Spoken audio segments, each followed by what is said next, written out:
And कैसे हैं आप सब। आपका केजी ऑनलाइन प्लेटफॉर्म में बहुत बहुत स्वागत है। आज मैं एक इम्पॉर्टेंट न्यू सीरीज लेके आई हूँ जो आपके coming exam CSIR net life sciences 2025 के लिए बहुत इम्पोर्टेंट है और इसमें हम क्वेश्चन आंसर देखेंगे एज ए MCQ के फॉर्म में, जो आपके लिए बहुत इम्पोर्टेंट होने वाला है। तो पूरे वीडियो को ध्यान से देखिए, पूरे वीडियो में बने रहिए एंड एज यूजुअल जो भी प्रॉब्लम्स हो आप अपने प्रॉब्लम्स को कमेंट बॉक्स में लिख सकते हैं, अपनी क्वेरी को कमेंट बॉक्स में लिख सकते हैं। और अभी तक तो नोटिफिकेशन नहीं आया है, बट बहुत जल्द एग्ज़ाम के नोटिफिकेशन, एप्लीकेशन फॉर्म के नोटिफिकेशन आने वाले हैं। तो आई थिंक आपको तैयारियों में जुट जाना चाहिए और अच्छे से तैयारी स्टार्ट कर देनी चाहिए, क्योंकि सिलेबस बहुत वास्ट है।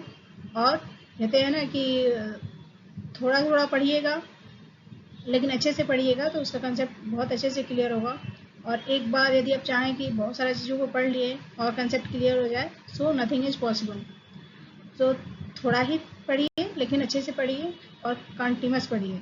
इससे क्या है कि आपका जो भी चीज़ है वो क्लियर रहेगा एंड आपके माइंड में भी रिवाइज होता रहेगा।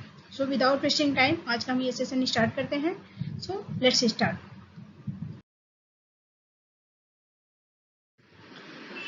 आज ये जो क्वेश्चन है आपका सेक्शन बी के लिए भी इम्पोर्टेंट है एंड सेक्शन सी के लिए भी इम्पोर्टेंट है। तो आपको पता ही है कि आपका जो क्वेश्चन पेपर है 3 पार्ट्स में डिवाइड होते हैं। ए पार्ट जो होता है रीजनिंग का होता है, सेकेंड और थर्ड पार्ट जो होते हैं आपके सब्जेक्ट से रिलेटेड होते हैं। तो एक्चुअली हम लोग लाइफ साइंसेस की बात कर रहे हैं, तो इसका हम पहला क्वेश्चन देखते हैं। Which of the following is the correct sequences of the blood flow in the bird and mammals. ये जो क्वेश्चन है आपका एनिमल फिजियोलॉजी से है। सो आपके जो एनिमल फिजियोलॉजी यूनिट है वो बहुत इंपॉर्टेंट यूनिट है और उससे अच्छे खासे क्वेश्चन आते हैं, स्कोरिंग भी अच्छी खासी होती है। तो ये जो चीज़ है, ये जो चैप्टर है आप बचपन से ही देखते आ रहे हैं। तो इसमें जो थोड़ा सा या लैंग्वेज जो थोड़ा सा होता है वो आसान हो जाता है पार्ट बी के लिए, लेकिन थोड़ा सा पार्ट सी के लिए यदि मैचिंग वगैरह दे दिया तो that is very good. But कुछ कुछ होते हैं कंसेप्ट बेस्ड होते हैं।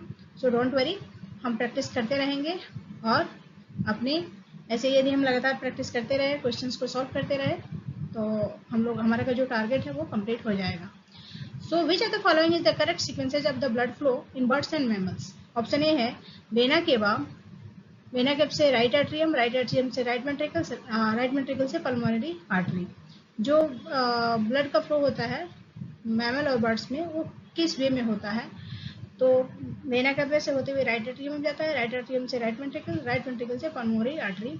बी जो ऑप्शन दिया है वेना केवा राइट वेंट्रिकल से right atrium then pulmonary artery.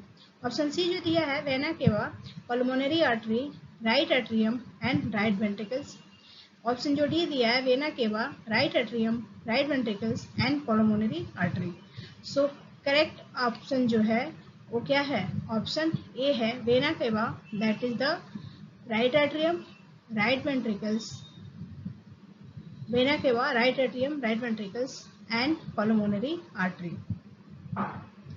Option A और ऑप्शन डी दोनों में सेम हो गया है, तो दोनों सही है क्योंकि सेम ही है, थोड़ा सा यहाँ रिपीट हो गया है, सॉरी फॉर दैट।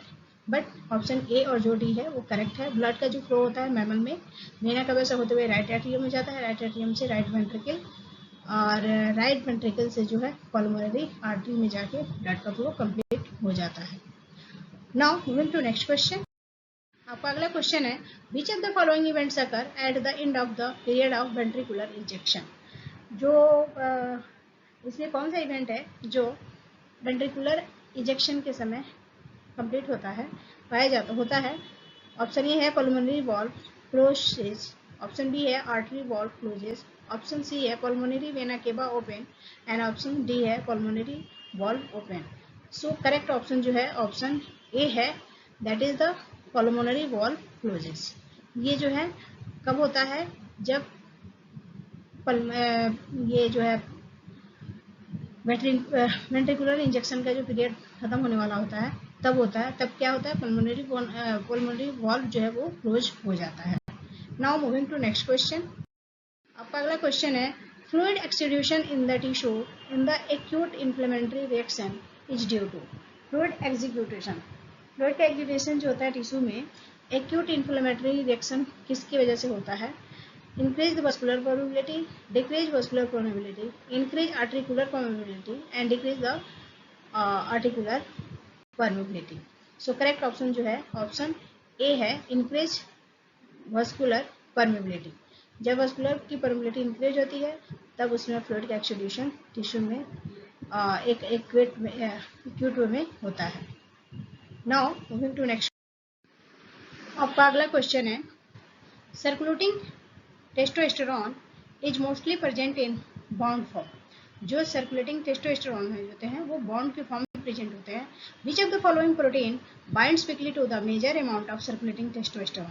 अब इसने पूछ रहा है कौन से जो प्रोटीन है वो बहुत ही कम में टेस्टोस्टेरोन से बाउंड होती है। कब? जब वो सर्कुलेशन के फॉर्म में होता है। ऑप्शन ए है केराटिन, ऑप्शन बी है फाइब्रिनोजन, ऑप्शन सी है एल्ब्यूमिन एंड ऑप्शन डी है टाइलिन। सो करेक्ट ऑप्शन जो है ऑप्शन सी है, that is albumin.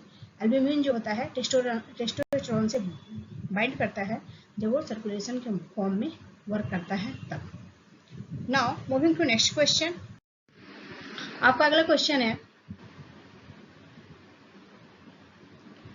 for efficient translation of certain eukaryotic messenger RNA under many physiological and pathological stress conditions.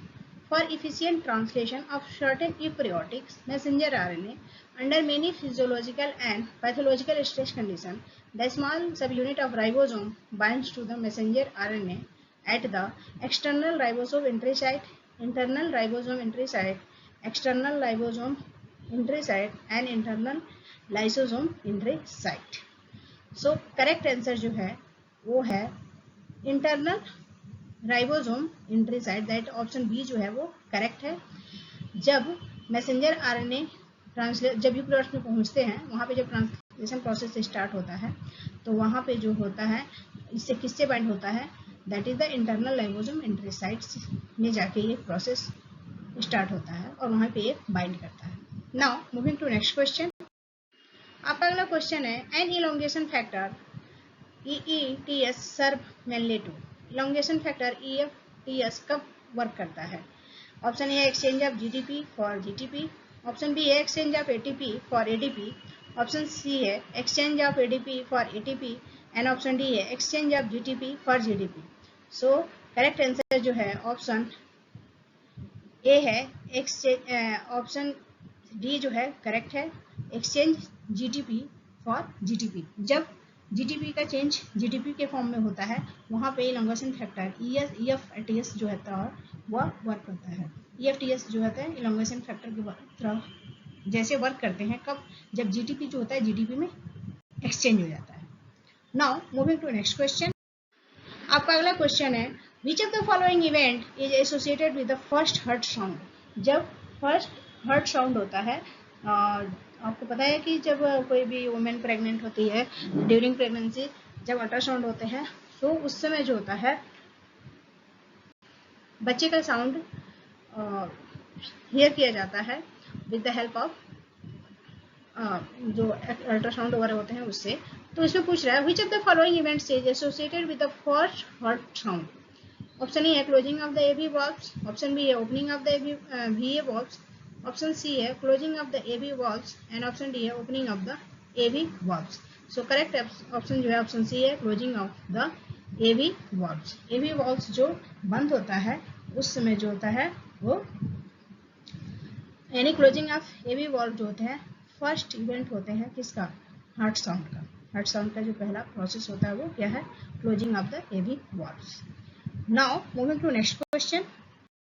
आपका अगला question है, new Darwinism suggested evolutionary concept by Darwin theory of natural selection plus Mendelian inheritance.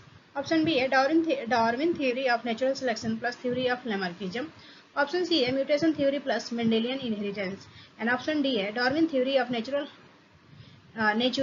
Selection plus mutation theory. So correct option जो है वो option d है, Darwin theory of natural selection plus mutation theory. ये जो है new Darwinism के जो concept थे उसके द्वारा सजेस्ट किया गया था। Now moving to next question. आपका अगला क्वेश्चन है, when an allele at one locus spread by natural selection acting an a second locus known as, जब एक एलील स्प्रेड करता है बाय नेचुरल सिलेक्शन के प्रोसेस के द्वारा तो उस समय उसको क्या कहा जाता है? When an allele at one locus spread by natural selection acting on a second locus known as hitchhiking, option b है रनवे, ऑप्शन सी है genetic load and option d है over dominance. So correct option जो है वो है option a है, that is हिचकिंग। हिचकिंग जो होता है जब एलील एक लोकस से दूसरे लोकस पे जाता है, मतलब वन लोकस से सेकंड लोकस पे जाता है, तो उस प्रोसेस को हम कहते हैं हिचकिंग, और ये किसके द्वारा होता है? ये नेचुरल सिलेक्शन के द्वारा होता है। Now moving to next question. आपका अगला क्वेश्चन है neutral theory of molecular evolution is given by. Neutral theory जो मॉलिक्यूलर इवोल्यूशन का वो किसके द्वारा सजेस्ट किया गया था, किसके द्वारा दिया गया था? Option a Charles Lyell, option b है मोटो किमोरा, ऑप्शन सी है James Hutton and option d है Carolus Linnaeus. So correct option जो है ऑप्शन बी है, that is the Motoo Kimura के द्वारा neutral theory of molecular evolution दिया गया था। Now moving to next question. So आज हमने कुछ इंपॉर्टेंट क्वेश्चंस देखे जो आपके कमिंग एग्जाम के लिए इंपॉर्टेंट होने वाले हैं, और ये आपका टारगेट सीरीज है, तो प्लीज एटलीस्ट 10 to 12 क्वेश्चन एक दिन तो हम प्रैक्टिस कर ही सकते हैं। इतना मिनिमम रखा जा रहा है। जब आपके फॉर्म्स वगैरह आ जाएंगे तो हम लोग मैक्सिमम सॉल्व करने की कोशिश करेंगे, बट कम से कम इतना आप प्रैक्टिस डे बाय डे कीजिए, और मैं भी ऐसे ही वीडियो बनाती रहूँगी। तो यदि सेशन अच्छी लगे तो लाइक कीजिए, शेयर कीजिए, सब्सक्राइब कीजिए एंड कमेंट कीजिए। Thank you everyone, take care, have a good day, thank you.